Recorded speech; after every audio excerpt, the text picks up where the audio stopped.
Bismillah ar-Rahman ar-Rahim.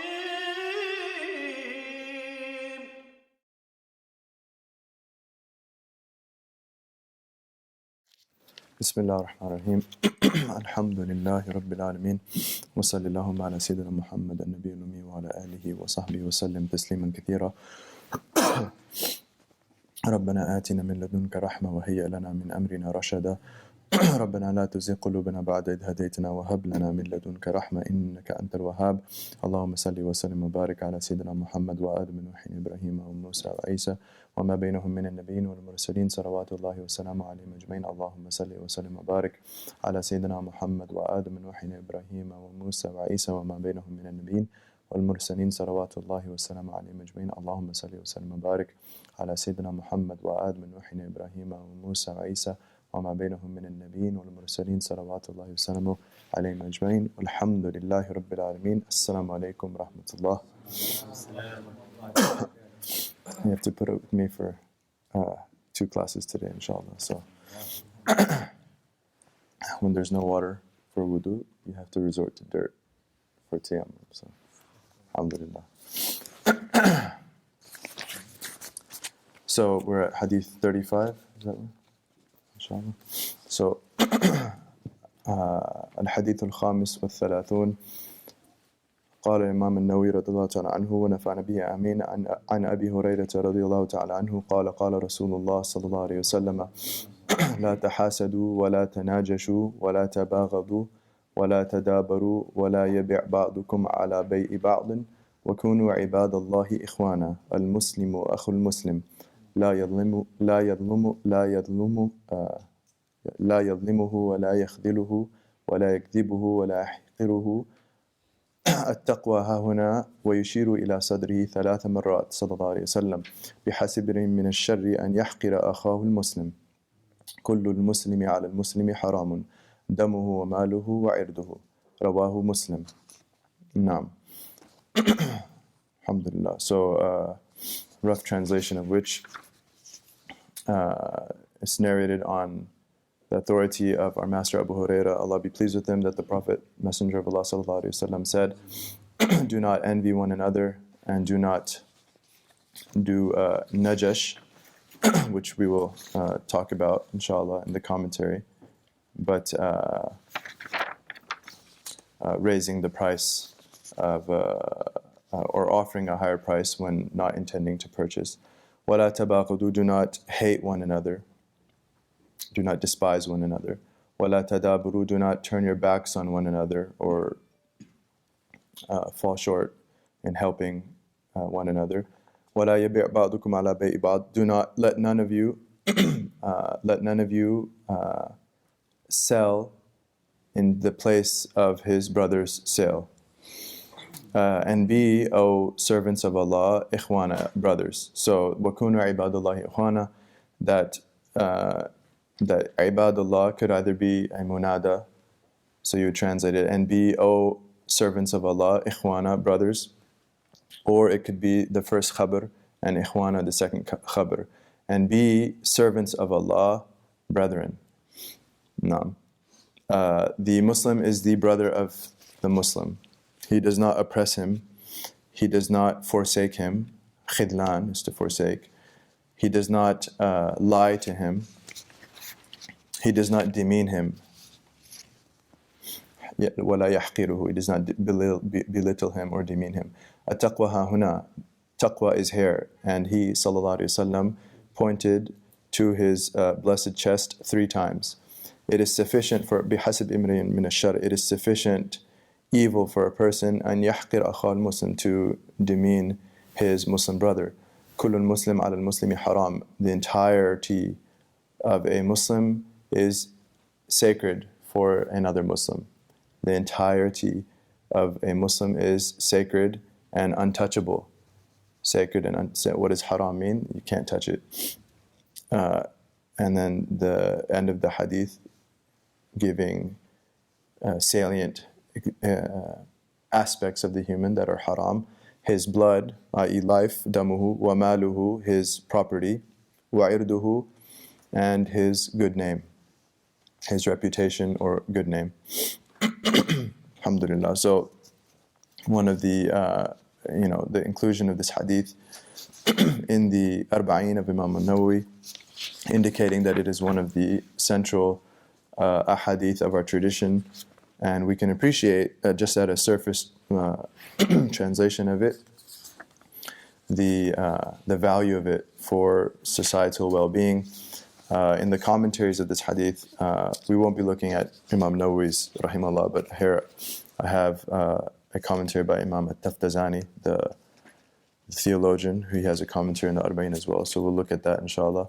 But in general, the commentators, they mention that these are these meanings, although the wording here is used for the Muslim, these meanings are not limited to a person of the faith, that these are general ethics that would apply to all of humanity, and that this is something that it's mentioned in the commentaries, and that because the person of dhimma, anyone that there is a mutual relationship of protection and of mutual respect of rights, that these would certainly apply to that as well. So particularly in our circumstance here, living in the West, we can appreciate that these are universal ethics that are primarily instructed for us within the Muslim community, and if we fall short there, we're in big trouble. But it's not limited to that, and certainly if we're here with the intention of being a source of light for the society around us, then cutting these corners would not be very illuminated for those around us. So inshallah, we should be cognizant of the universality of these prophetic ethics, because our Prophet ﷺ was sent as universal mercy. وَمَا أَرْسَلْنَاكَ إِلَّا رَحْمَةً لِلْعَالَمِينَ. We did not send you except as a tremendous mercy, rahmatan indefinite, a tremendous, unimaginable mercy, لِلْعَالَمِينَ, for the entire cosmos, for all creatures and humans and jinn, etc. So Allah Ta'ala did not say وَمَا أَرْسَلْنَاكَ إِلَّا رَحْمَةً لِلْمُسْلِمِينَ. In the discussion of envy, the entire class we could discuss hasad. What is hasad? Hasad is it's tamanni zawal ni'mat al-ghayr. It is ultimately the desire that another lose their blessing, the desire that someone else lose their blessing. And some of them, when they defined it, they said it would include even for a person that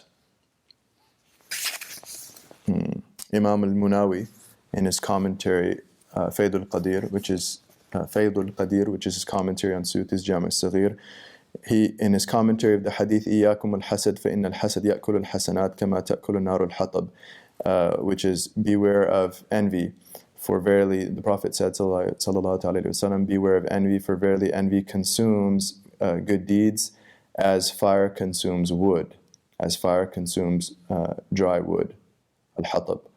That in his definition, he cites one of the earlier scholars, al-Harali, saying, al-hasad qalaqu an-nafs min ru'yati an-ni'ma 'ala al-ghayr. So he says it is the frustration or uneasiness of the person, of the soul, at merely seeing a blessing on someone else. Okay, so that usually it's defined as desiring another to lose their blessing, desiring another to lose their blessing. But here we have that part of the definition, at the heart of the definition, is what's happening in the soul. And so even an internal frustration or discomfort, qalaq, internal anxiety or discomfort at seeing someone else's blessing, would fall into hasad, right? Because that's what leads to wanting it to be lost, and it consumes good deeds, just as fire consumes wood. So that it causes the person to. It can potentially cause a person to do bad deeds. So instead of the good deeds he would have been doing, it creates bad deeds or results in bad deeds, but also that even the good deeds that a person has done, that the nur of them and the effect of them are wiped away. They're not as potent. And so, one of the things about fire, when it consumes wood, it's a slow but steady process. And that's something about the hasid, that they slowly get burnt up by their hasad. It literally consumes them.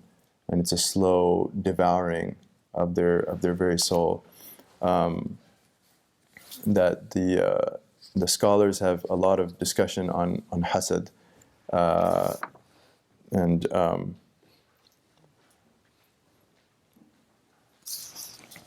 That one of the famous statements they mention is al-hasud la yasud. The person of envy will never be successful. And Al-Asma'i, one of the earlier scholars, he says, رَأَيْتُ أَعْرَابِيًا, I saw a Bedouin, أَتَتْ عَلَيْهِ 120 سَنَةً. He had reached 120 years old.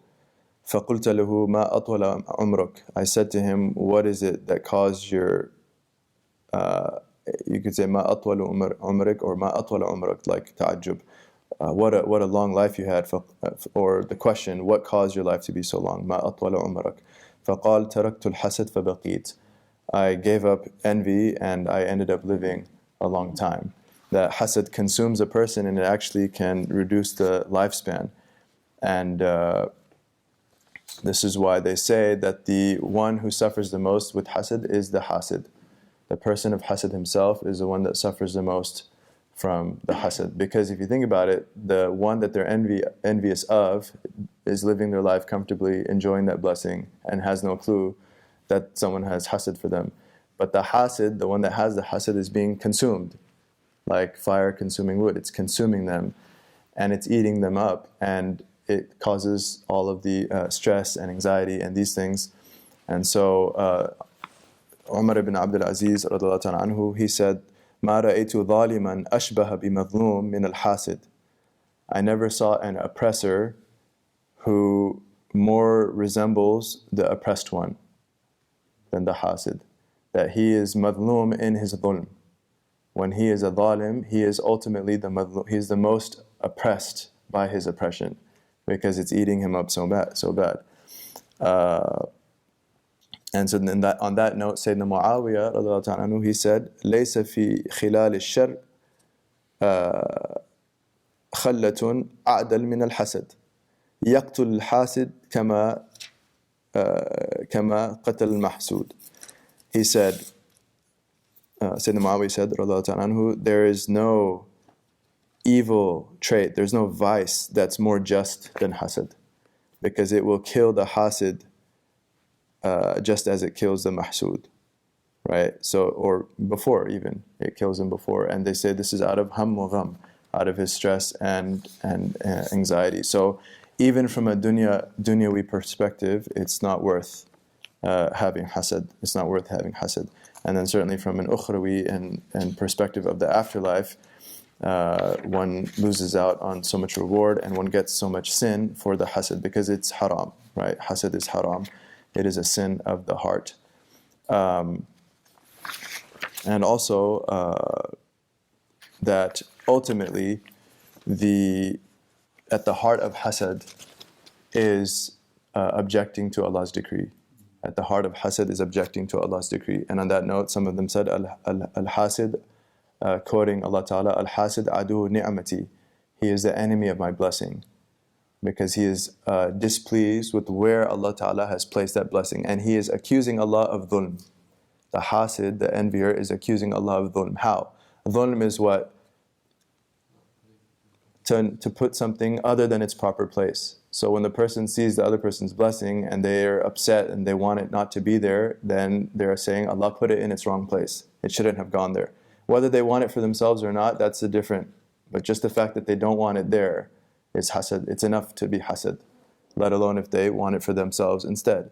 And so accusing Allah of dhulm and being an enemy of Allah's ni'mah and being a rejecter of Allah's decree, these are some serious problems. And so on that note, it's you can look at that one of them said, Imam al-Arusi, Sheikh Mustafa al-Arusi, he is one of the late masters of Islam, and he has a commentary on Sheikh al-Islam Zakaria al-Ansari's commentary on the Risala Qushayriya and his treatment of Hasad. He says, وَقَالَ بَعْضُهُمْ, one of them said, سَبَبُهُ كَثْرَةُ الْجَهَالَاتِ, the cause of Hasad is a whole lot of ignorance.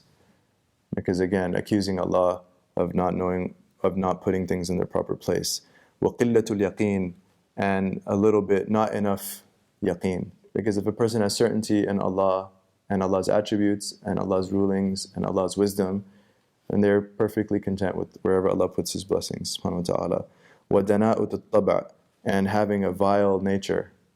Vile people have hasad. It's not something of noble people, people close to Allah subhanahu wa ta'ala. وَسُوءِ الْأَدَبِ, and it's wretched adab to Allah and adab to fellow man. لَا تَحَاسَدُوا, this is ultimately a social prohibition. So سُوء الْأَدَبِ, which is from the nafs, that the ego is the cause of su'ul adab. One of them said, Ibn Ata, who is different from Ibn Ata'illah, Ibn Ata, an early scholar, he said that an-nafsu majbulatun ala su'il adab, that the ego is naturally inclined to have bad adab. Wala abdu ma'murun bi husn بحسن اللهم صل على سيدنا محمد والعبد مأمور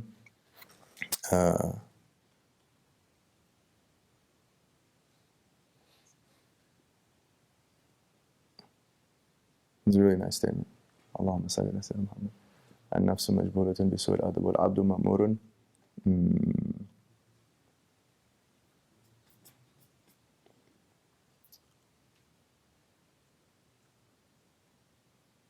it'll come to me, inshallah. In any case, su'ul adab. What are the causes of hasad? So, kathratul jahalat, a whole lot of ignorance, qillatul yaqeen, not enough yaqeen, vile nature, su'ul adab. Wa'adamul qana' bil maqsoom, not being content with Allah's dividing the blessings. Wa'adamul rida bi qada' al hakim, and not being pleased with the decree of the all-wise. وَالْبُعْدْ الْمَقَامَاتِ الْعُبُودِيَّةِ, and being far, far away from the stations of being a servant to God, being an abd. حَتَّى كَأَنَّهُ يُنَازِعْ أَحْكَامَ الرُّبُوبِيَّةِ. How far away is such a person from ubudiyya? It's as if he is vying with the rulings of rububiyyah, with the rulings of Allah, being Rabb, being the one in charge, putting things where they're in their proper places. So he's doing munaza, such a person is objecting. وَيَنْسِبْ الظُّلْمِ إِلَى اللَّهِ فِي أَحْكَامِهِ فِي الْعَبِيدِ تَعَالَى اللَّهُ عَنْ ذَلِكَ عُلٌ كَبِيرًا. And such a person ascribes dhulm, oppression, to Allah with respect to His rulings and decisions in His servants. Allah is far exalted from that. فَهُوَ حِينَئِذٍ مِنَ الْكَبَائِرِ. So in that case, from these perspectives, it is of the mortal sins. وَالدَّاءَاتِ الْخَطِرَةِ, and the most dangerous diseases. فَعَلَى مَنْ قَامَ بِقَلْبِهِ دَاءُ الْحَسَدِ الْمُبَادَرَةُ إِلَى عِلَاجِهِ. And this is one of the most beneficial things we can take from this. Therefore it is incumbent on someone who has the disease of hasad in his heart to mubadara, to rush to treat it. Don't wait. Okay, this is not something we can wait on. If we find these meanings in our heart, if we find any hasad in our hearts, this is an ER case. It's not something chronic. You can take your time, go see someone. No, go to the spiritual emergency room. How? بِالرُّجُوعِ إِلَى مَعْرِفَةِ النَّفْسِ, by returning and knowing the nafs, because this is from the nafs. وَوُقُوفِهِ تَحْتَ قَهْرِ الْعُبُودِيَّةِ, and keeping the nafs stationed under the dominion of being a servant. وَتَسْلِيمُ الْكَائِنَاتِ إِلَى حِكْمَةِ الْمُدَبِّرِ الْحَكِيمِ, and to defer al-kainat, all things that exist. To defer whatever exists, defer it. To whom? To the wisdom of the one in charge, al-mudabbir, the one maintaining every atom in the cosmos, al-hakim, who has perfect wisdom, khususan, alone, not letting it go back to one's nafs and one's thoughts and one's aql and one's sense of entitlement of where the blessing should have been. وَلَا فَائِدَ فِي الْمُنَازَعَةِ لِمَا قَضَاهُ الْحَكِيمُ. And by the way, there's no benefit in objecting to what the Hakim decrees. بل جميع المقدرات لا بد من كونها على موجب إرادته تعالى. Rather, everything that is decreed must certainly, without fail, occur as per the divine will, subhanahu wa ta'ala. وَلَا يعود شؤم الحسد إلا على من قام به. And the shu'm, which is the opposite of barakah. Shu'm, so barakah, the blessing, and the, the shu'm, like anti-barakah, when things go much less than they should. The shu'm of hasad, the ill omen of hasad, does not return except on the one man qama bihi, who has that trait. Amma fi dunya, as for in the world, fabil hammi wal gham, it's by stress, anxiety, and feeling really bad. Wa amma fil akhirah, and what about in the next life? How does the shu'm return to the possessor of hasad? Fabil adhab al alim, by a painful punishment. No. So ultimately, it goes back to qada and qadar, and submitting oneself to Allah's decree, subhanahu wa ta'ala. And so there's a theological bedrock or foundation for treating this, as with all the diseases of the heart, is realizing that Allah is in charge and submitting oneself to His qadr, subhanahu wa ta'ala. And then there, on a practical level, is to know one's nafs, and to know that it is the source of su'al adab. Right? The nafs is what is inclined naturally to have su'al adab, bad adab, with Allah and with fellow man. And so to really work on the nafs, not more to work on one's ego.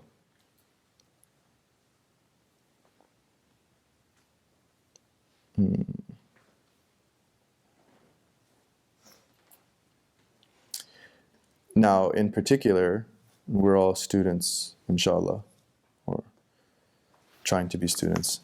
And so the advice applies to us the most.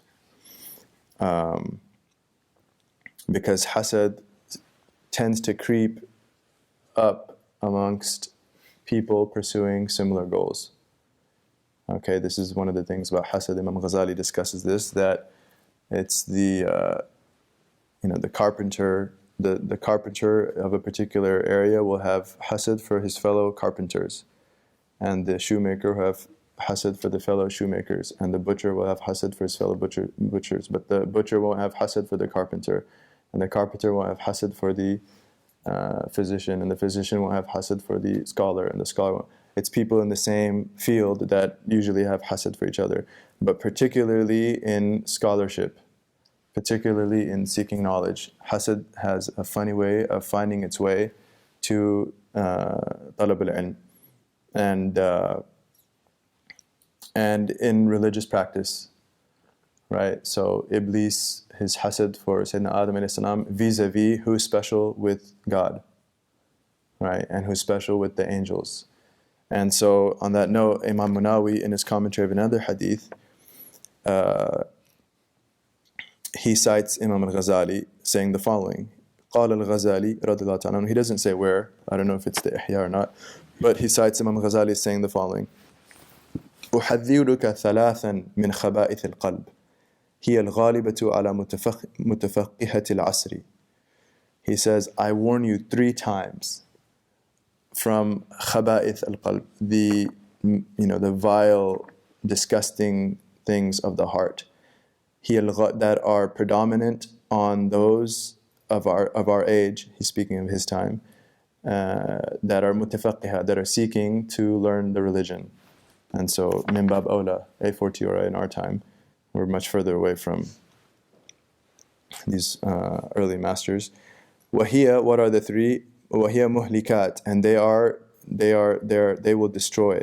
Wa ummuhat, لجملة من الخبائث, and they are ummahat, they are literally mothers of many other vices. They give birth to many other vices. Each of these three he's about to mention.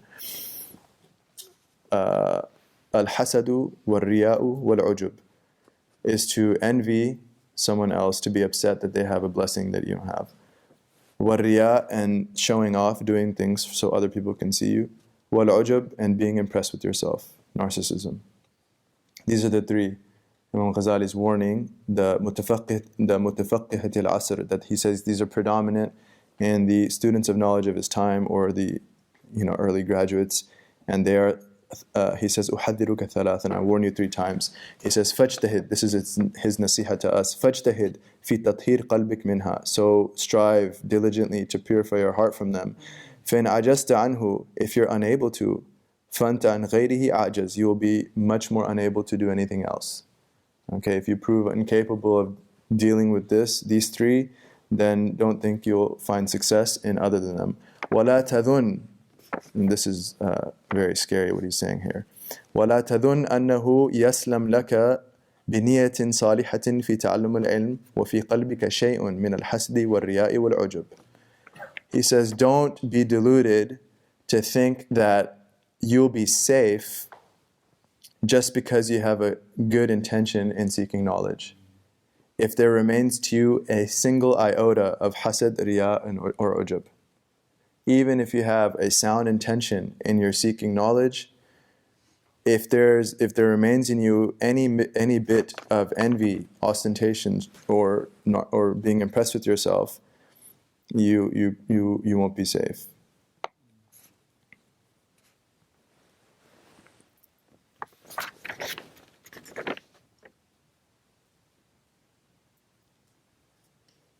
No. So, لا تحاسدوا. Back to the hadith, the Prophet said, sallallahu alaihi wasallam, encompassing all of these meanings and much more, he cautioned us, sallallahu alaihi wasallam, do not envy one another. No. ولا تناجشوا.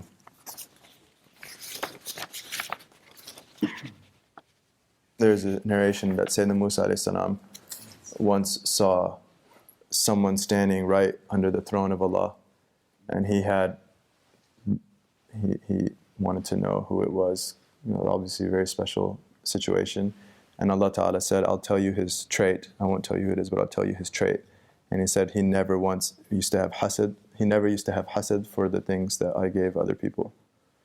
No. And it's important to mention that there's a difference between hasad and ghibta. So ghibta is when you want something for yourself as well. Someone else has something and you want it for yourself as well. This, they say, is not haram. If it's with respect to worldly things, it's blameworthy. It's not where we should be. If it's with respect to other worldly things, heightened practice of religion, more knowledge, etc., then it's actually praiseworthy. And so we should have ghibta for, and this is how the hadith that says la hasad illa fi ithnain, there's no hasad except in 2 cases, a person that was given knowledge and a person that was given wealth, and they serve Allah with those blessings. The meaning of which is that the hasad there does not mean hasad shar'an, it means ghibta. Hasad there means ghibta, because it's not saying that there's no hasad except for 2, i.e. you can want others to not have their ilm or not have their wealth. No, it's that's praiseworthy, that you want blessings like that for yourself so that you can also serve the deen. So this is important to keep in mind, these distinctions. وَلَا تَنَاجَشُوا. Najesh is basically to offer a higher price for a commodity that's being sold without the intention to buy it. Okay, so this is simply just to make it harder for your brother who's trying to buy something. Someone's going to buy something, and they're the seller is saying, I sell this cup for $10, and someone says, I'll give 9, and so someone else says, I'll give 11, and they don't intend to buy it. They're just, because the other guy will say, well, I'll give 12 then. He says, no, I'll give 13. No, I'll give 14. And he keeps on doing that just to eventually the original buyer will still buy it, but for a much higher price. So this is something obviously very vile. and here we're being prohibited to do that. It comes from a root that has to do with inciting. So Imam Taftazani says that it could be also general, any sort of incitement of fitna. Okay, any sort of incitement of fitna would also be interdicted in this hadith.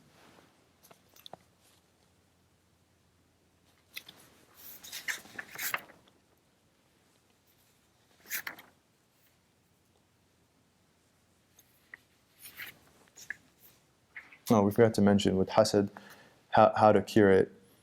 Firstly, to realize that it's Allah's decree and to work on being content with Allah's decree and to fear Allah, that how dare I internally ascribe dhulm to Allah, ascribe doing wrong or miscalculation on the part of Allah Ta'ala, to be really connected with Allah's decision, subhanahu wa ta'ala, and to realize it's from su'adab, it's from the vileness of oneself, and to try to suppress that.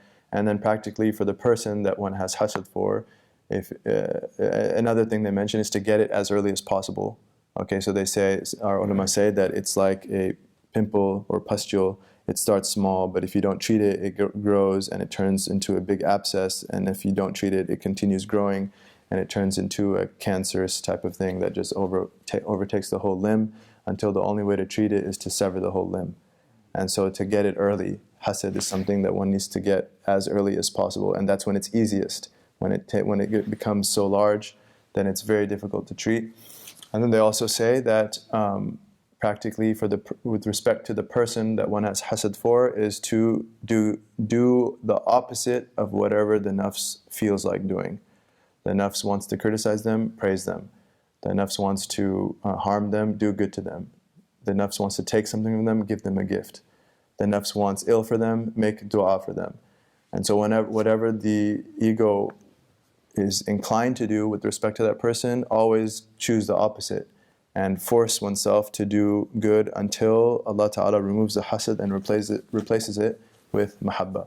And this is something that is tried and tested according to our masters. Alhamdulillah.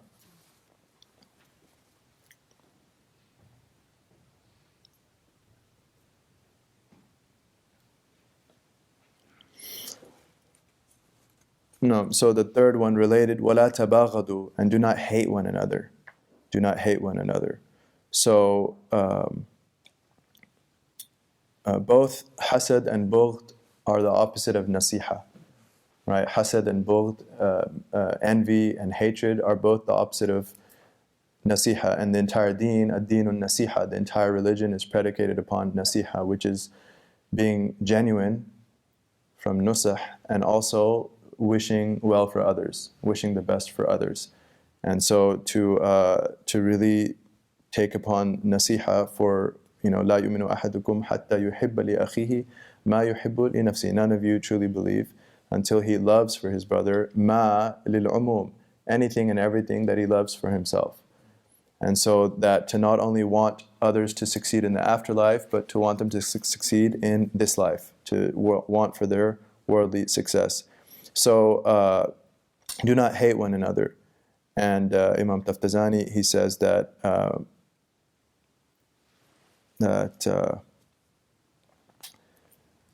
that it's a vile thing and one should wish well, but he said there are times when it is actually incumbent to hate others. So what do we mean by that? That there is a virtue in Islam which is al-hub lillah wal-bughd lillah, right? That to love and hate for the sake of Allah subhanahu wa ta'ala. And so the hadith in Musnad Ahmad, man ahabba lillah wa abghada lillah wa a'ta lillah wa mana'a lillah faqad istaqbala imanuhu.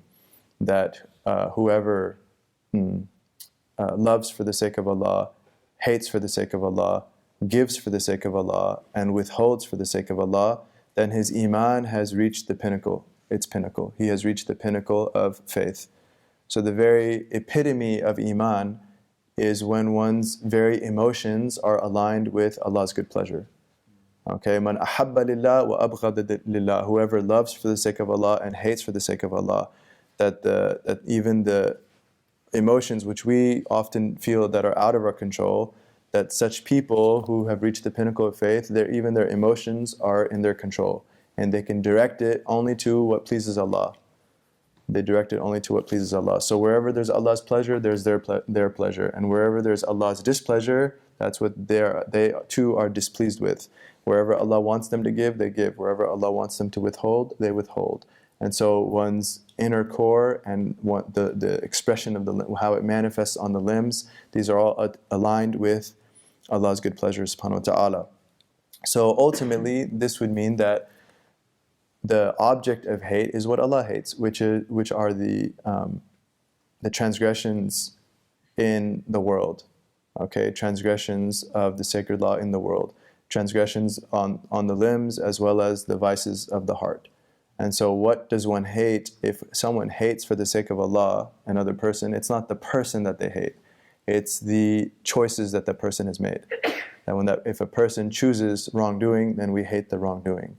If a person chooses oppression, we hate the oppression. If a person chooses to be egotistical and miserly and any of the vices of Islam, then it's those vices that we hate.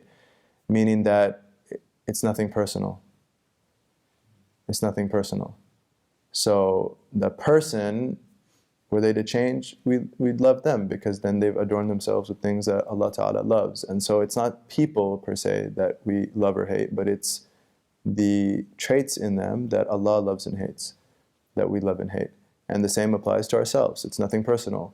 When I do good, or if I have inculcated virtue, then it's not me that I love, but it's the virtue that I see that Allah has granted me. And if I choose to relinquish myself and carry out a vice, live according to some vice in my heart, or act in a transgressing or oppressive manner, wal'iyadu billah, then it's that action that I hate. So ultimately, our love and hate is for the traits of people, but not the persons themselves. Because every person is a creation of Allah, and has the potential to be a beloved of Allah.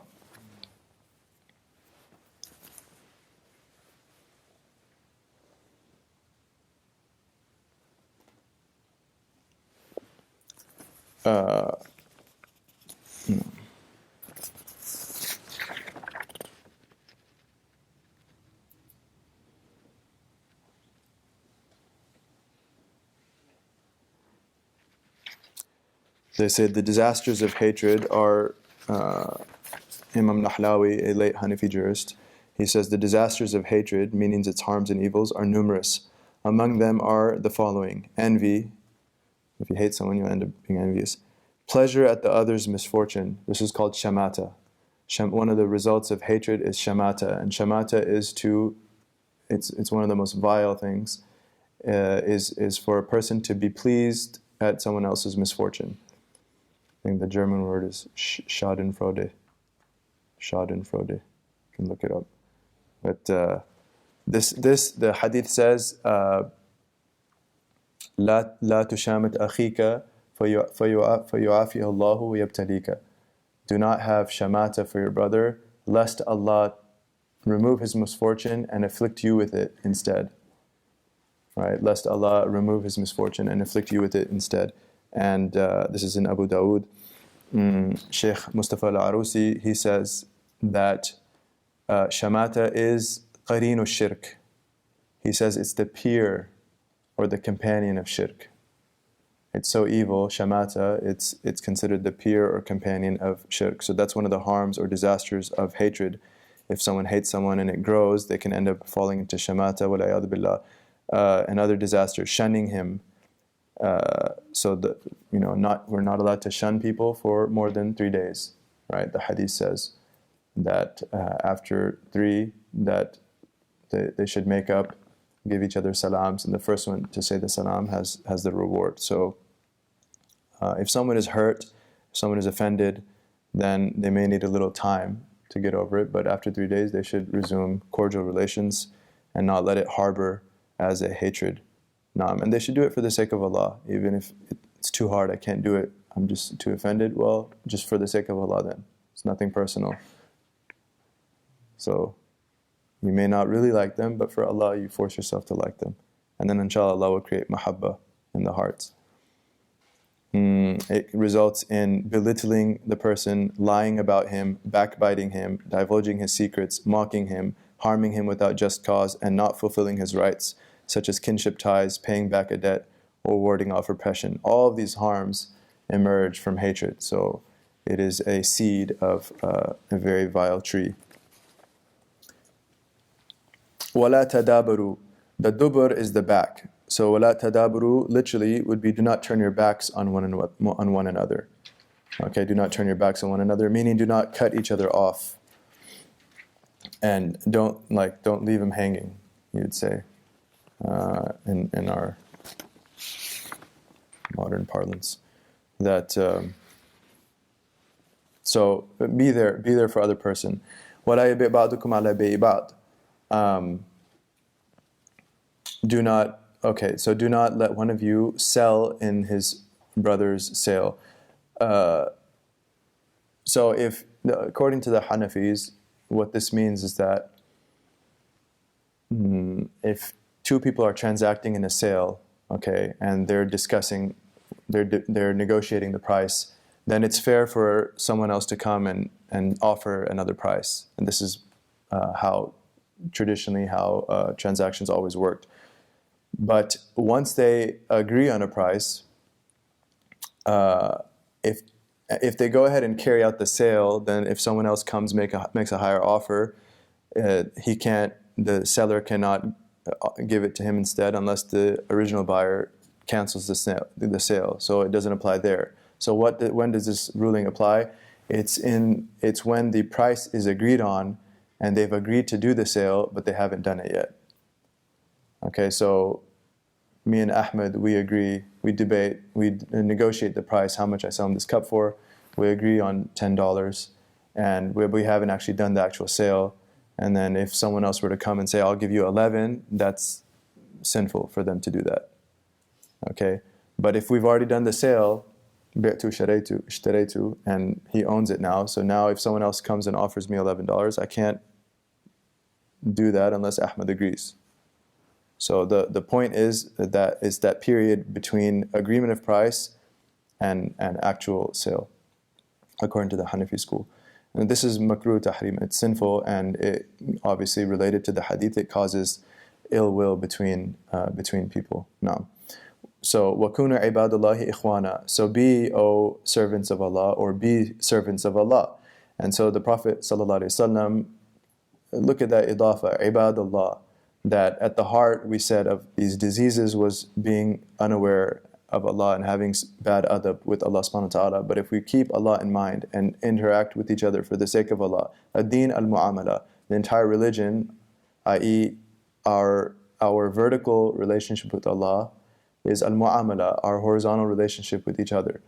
And so to do the horizontal for the sake of the vertical, to interact with one another for the sake of Allah subhanahu wa ta'ala, that even if we're personally offended or something, that we just let go for the sake of Allah. And it's not easy, but إِنَّمَا الْعِلْمُ بِالتَّعَلُّمُ وَإِنَّمَا الْحِلْمُ بِالتَّحَلُّمُ, that it takes effort. And so the only way one acquires knowledge is by working hard at acquiring knowledge. And the only one acquires hilm, which is to not hold a grudge, to let go, to forgive, to be forbearant, put up with others, is bittahallum, is to work on it and force oneself, takalluf, to force oneself time and time again. In the initial period, it'll be painful and difficult, but over time it gets easier. And this is part of the taqarrub. Man taqarraba ilallahi shibran taqarrab ilayhi, or man taqarraba ilayya shibran taqarrabtu ilayhi dhira'an. The Hadith Qudsi, whoever comes to me a handspan, I come to him the length of a forearm. وَمَنْ تَقَرَّبَ إِلَيَّ ذِرَاءً تَقَرَّبْتُ إِلَيْهِ بَاعًا. Whoever comes to me a forearm's length, I come to him ba'an, outstretched arms. وَمَنْ أَتَانِي يَمْشِي أَتَيْتُهُ هَرْوَلَةً. Whoever comes to me walking, I come to him running. One of the meanings of this hadith is that whoever struggles to rid himself of a particular vice, after that initial pain of trying to deal with it, Allah will intervene and just take care of it. And He will facilitate it and make it easy, smooth, and send a sakina in the heart to where it's no longer painful and it's actually very easy. And He will cause it to flow like water. He will cause it to flow like water to where the person, there's a harmony and they're just able to do it. And some of them mention that the mercy of Allah is so great, is that man atani yamshi ataitu harwalatan. Whoever comes to me walking, I will rush towards him.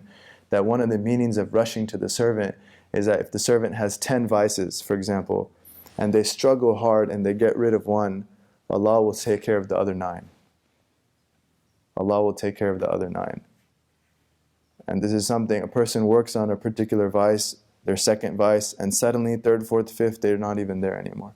That Allah's mercy is so tremendous, that Allah loves tawbah so much. Allahu afrahu bi tawbati abdihi. Allah, this is tawbah. People, what's tawbah? Tawbah is not just to say astaghfirullah. Tawbah is to change. Tawbah is to stop. Tawbah is to get rid of whatever it is that we're supposed to get rid of. Tawbah is to correct our adab. And so, Lallahu afrahu bi tawbati abdihi min ahadikum saqat an bahiri wa qad adallahu bi ardin falat. That Allah is more excited and overjoyous at the tawbah, at this transformation, the transformation of His servant for the sake of Allah, than someone that lost their camel in the middle of the desert and was about to perish without food and drink, and suddenly, lo and behold, the camel is there right in front of him. That he finds his food and drink on the camel, and suddenly he can survive. And he's so excited, according to the other narration, he says, Allahumma anta abdi wa ana rabbuk. Oh Allah, you are my servant, and I am your Lord. He messes up. He's so excited, he can't speak normally. And the Prophet commented, sallallahu alaihi wasallam, akhta'a min shiddatil farah. He messed up because of the intensity of his joy and excitement. It was so intense, it overwhelmed him. He was in a state of ecstasy. His ecstasy overwhelmed him and he couldn't speak right. Lallahu afrah. Allah is more excited when we really take ourselves to task. Allah is more excited than when we really take ourselves to tasks, subhanahu wa ta'ala. Naam. So, وَكُونُوا عِبَادُ اللَّهِ إِخْوَانًا. Be servants of God, not servants of our nufus. Oh, and be ikhwana. And then because if we're truly servants of Allah, Allah will bind the hearts. And we should then be genuinely brotherly with each other. Naam. Al-Muslim akhul Muslim. The Muslim is the brother of his Muslim. La yadlimuhu. He does not oppress him. He does not transgress against him in any way, shape, or fashion. Wala yakhdiluhu. Khidlan is to leave them in the hanging, to forsake. He does not forsake them. Okay, so when a fellow Muslim needs a fellow man needs our help, then the believer is someone who's there. This is from futuwa. Futuwa is self-sacrifice, always being at the service of others, always being ready, to labbaik. This is it, labbaik. Our mother Aisha in a narration, she said, the Prophet ﷺ never did anyone in the family or outside the family ask him for something except that he said, labbaik, at your service. At your service. And she said in that narration, that's why Allah revealed, وَإِنَّكَ لَعَلَىٰ خُلُقٍ عَظِيمٍ. That's why Allah Ta'ala revealed, and you are verily, you have mastered noble character, a tremendous ethos, a tremendous vast character.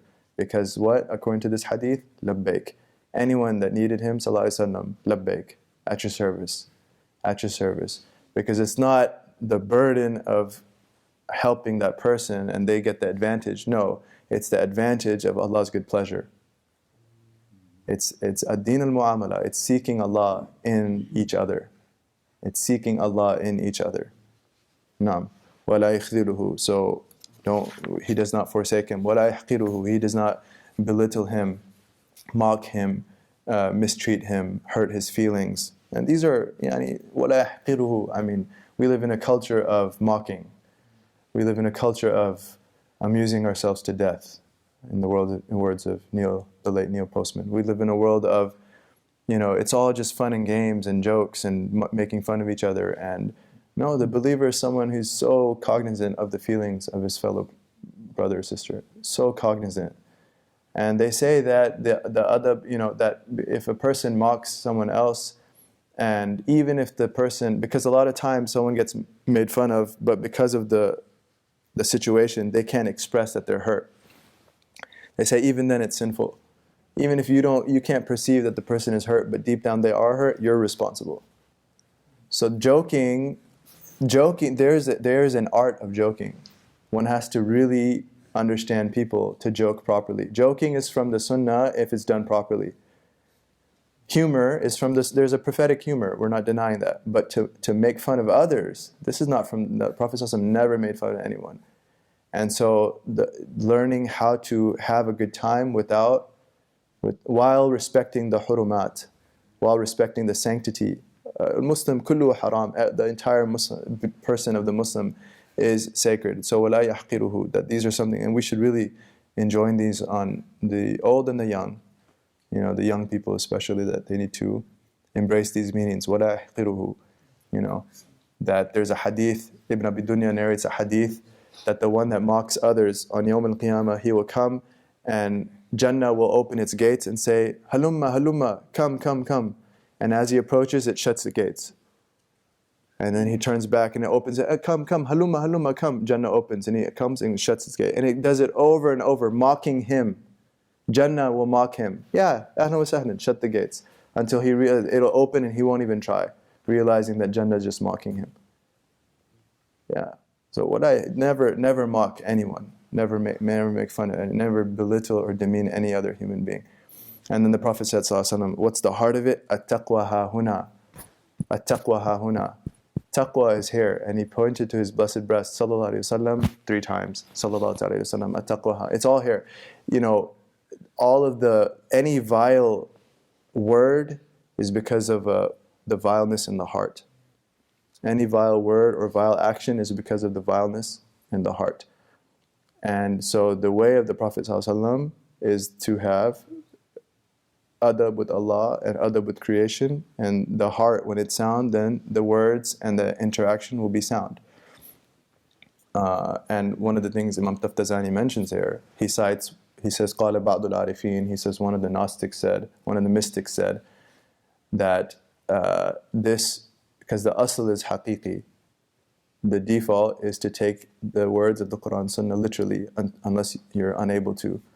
And so at-taqwa ha-huna, literally, taqwa is in the chest of the Prophet ﷺ.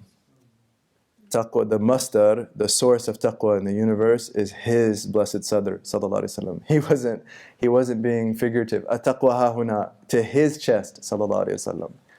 And so anyone that has taqwa is drinking from his fountain. Anyone that has taqwa, it comes from his, and this is even in the exoteric, that no one learns the Quran and Sunnah and implements it except that it came from him, sallallahu alaihi wasallam. So both on the outward and in the inward, it starts with him, sallallahu alaihi wasallam. And so we should have high himmah. We should aspire to reflect these prophetic meanings. We should aspire to reflect, to inherit the prophetic light and to merit and to reflect it, inshallah, in the world. It's not worth it just to make fun of someone, or to rip someone off, or to have hasad for someone, to miss out on being a conduit for the light of the Prophet sallallahu alaihi wasallam.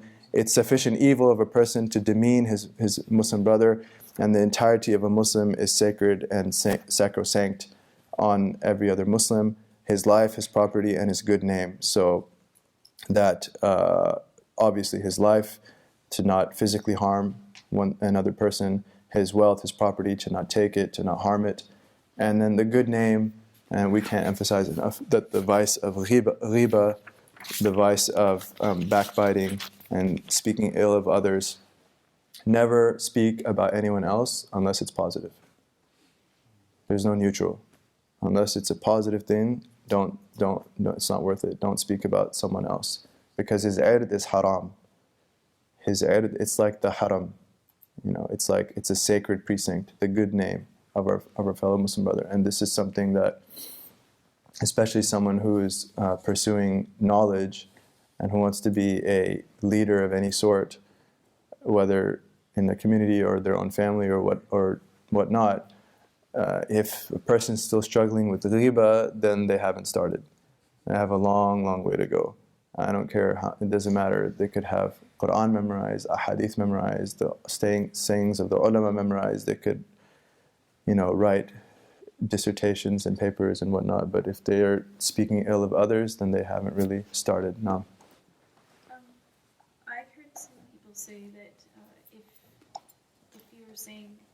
criticizing a public speaker, it was a public speech, then that doesn't count. So that was one thing that I had a question about. And another thing I've heard is if they're not Muslim, it doesn't count. So Okay, so we'll do the second question first. That does it still apply to non-Muslims? Like we said at the beginning, that all of these meanings they're universal to both Muslims and non-Muslims. Now, if you open the fiqh literature, there will be some debates about, for example, backbiting.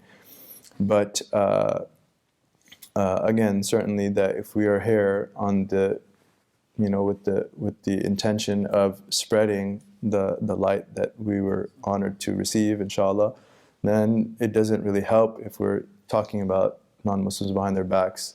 And when we see them, we say, you should become Muslim, because it's the way to ethics, and it's the way to a goodly life.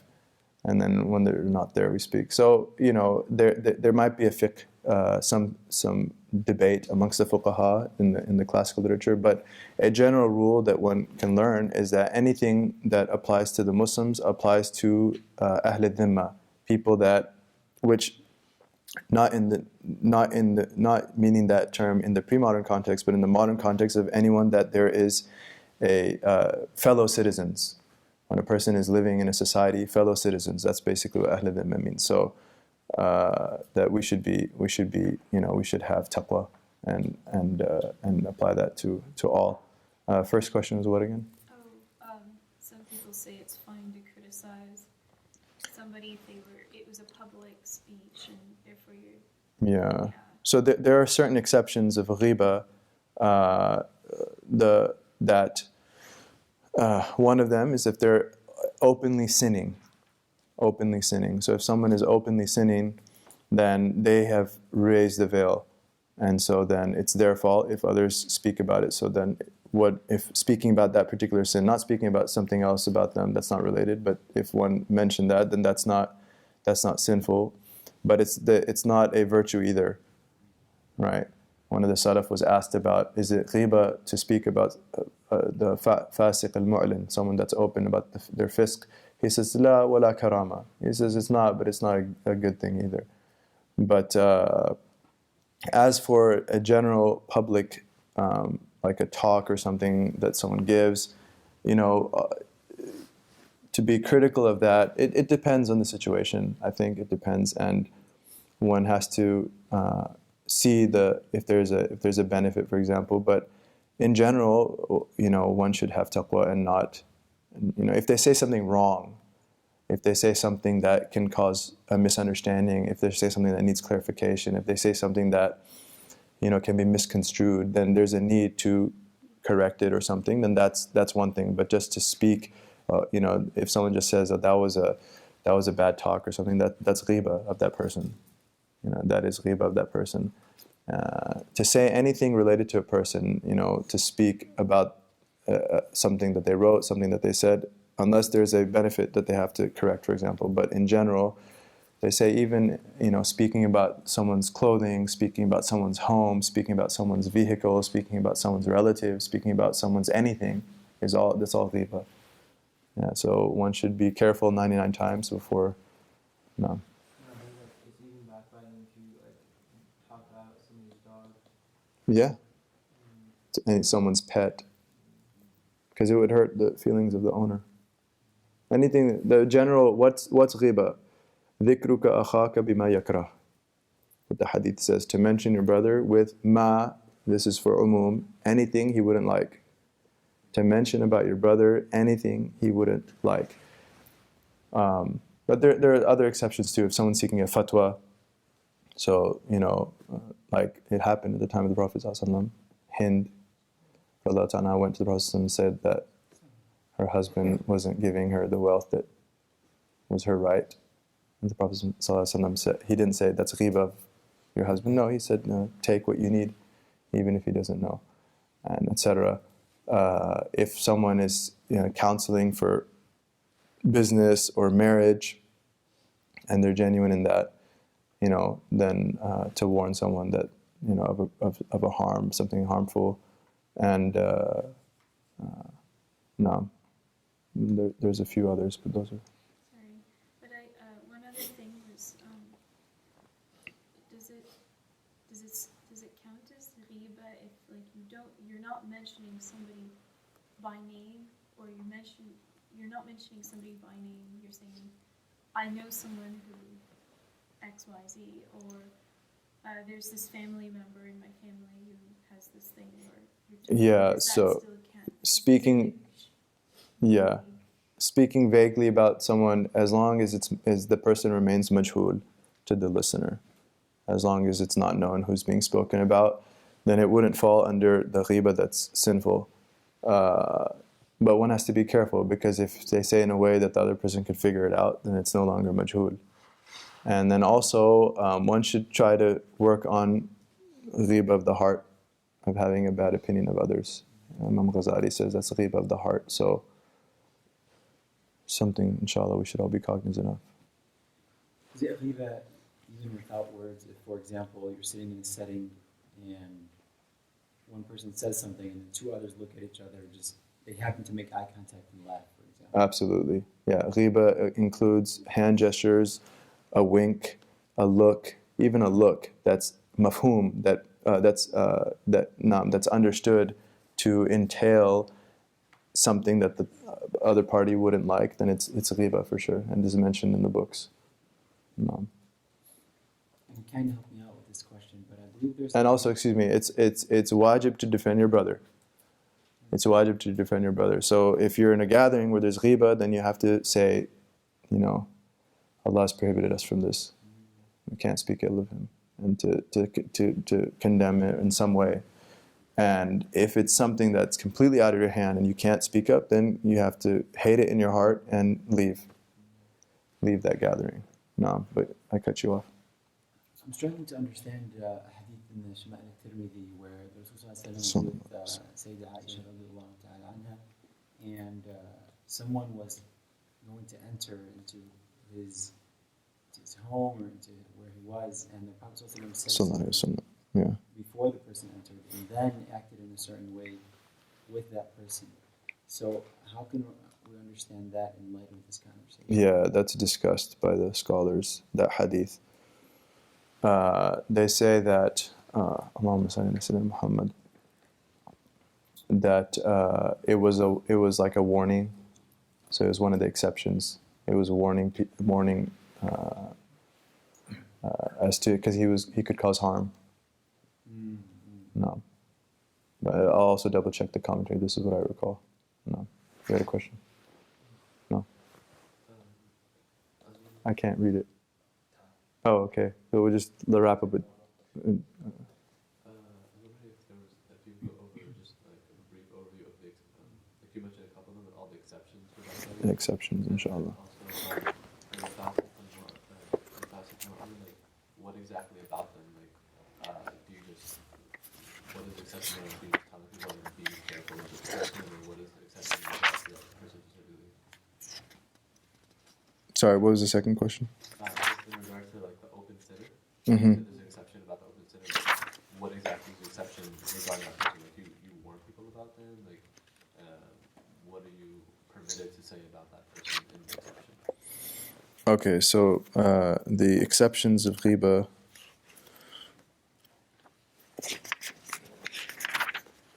This is the first exception of ghiba is tadhallum, if one is oppressed. So if one can go to some sort of authority to address and redress the wrong that was committed against them, then they can mention that so and so hurt me. The second exception is to stop something that's harmful, to stop a wrong, to seek help in stopping a wrong, even if it wasn't on oneself. It's sort of related to the first one. Again, one goes to someone that is able to help and to help stop something that's being a wrong that's committed. Third exception is seeking a fatwa, like we mentioned. You go to the mufti, you say, so-and-so did this to me, what's the ruling? The fourth one is warning, which is how we understand the hadith that Mahdi mentioned. And this is the example they give of the muhaddithin when they criticize narrators. They say so-and-so is this and so-and-so is weak and he doesn't have a good memory. That's all ghiba, but it's wajib in that case because they have to do that so we can the ulama can figure out the rulings of those hadith, etc. And then this would also include a warning with respect to someone that's going to enter a transaction with someone, to trust them, any sort of dealings, if they're going to be a neighbor of someone, or marriage, if they're going to marry into a family, then to warn them about the person. And one has to be genuine. Okay, they say this is not allowed if a person has a grudge against them, or because if it's out of their hatred for them, then they're sinful for that. So this has to be genuine for the sake of Allah. A person. So the warning from a harm that's going to happen. And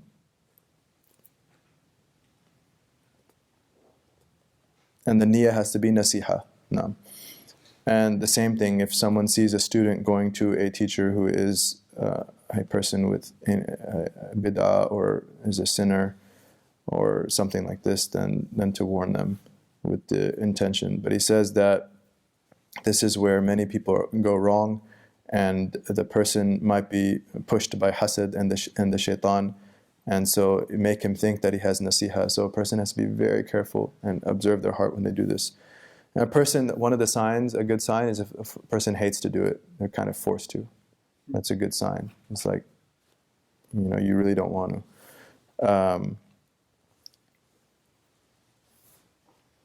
The next exception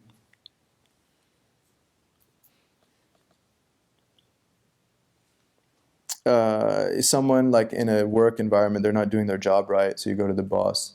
Those kind of cases. So a task is not being fulfilled the way it should be fulfilled, and it can again cause a harm. Then this can be mentioned.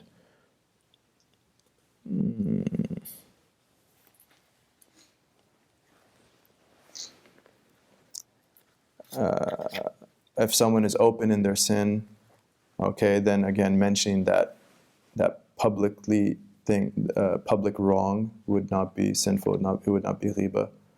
But one cannot mention any other defect of theirs, any other fault of theirs, just the fault that's public. And then they say ta'rif, which is identification, because in Arab culture sometimes people had nicknames like a'ma or a'raj, the one that limps or something, the blind. They had nicknames, so it's like, yeah, he's a'raj or something. Or even, and then, but one cannot intend insult with that. And then if it's majhul, like we mentioned, if it's not specified who the person is, but again, one has to be careful that it's not the other cannot figure it out. These are the ones that are agreed upon in the different schools. The Hanafis add one more, which one has to be very careful with in terms of the state of their heart. But they say to mention someone ala wajh al-ihtimam, out of genuine concern. Okay, so someone's doing something wrong, and you speak about them out of genuine concern about them. This is permissible according to the Hanafis, but they say the condition is one is sadiq in their concern. One is truthful and genuine and sincere in their concern. And they say otherwise, if one tries to mentally use that as an excuse, but they're not genuine in their concern, he not only falls into ghiba, but he falls into nifaq and riya and tazkiyat an-nafs. He falls into hypocrisy, showing off, and deeming oneself pure. And so it's a very slippery slope. But practically this happens a lot, like, parent, for example, talking to a friend about their child and say, my teenage son is doing this and that, and I don't know how to deal with this. Technically that's ghiba of that son, but if they're genuinely concerned, then inshallah there's a way out according to the Hanafi opinion. And they were opening a big box right at the end, so I'm getting the ishara to alhamdulillah. So we'll take our break, but I can do questions in our break inshallah privately. Wa sallallahu ala sayyidina Muhammad an-nabiyyi wa ala alihi wa sahbihi wa sallam. Alhamdulillahi rabbil alamin.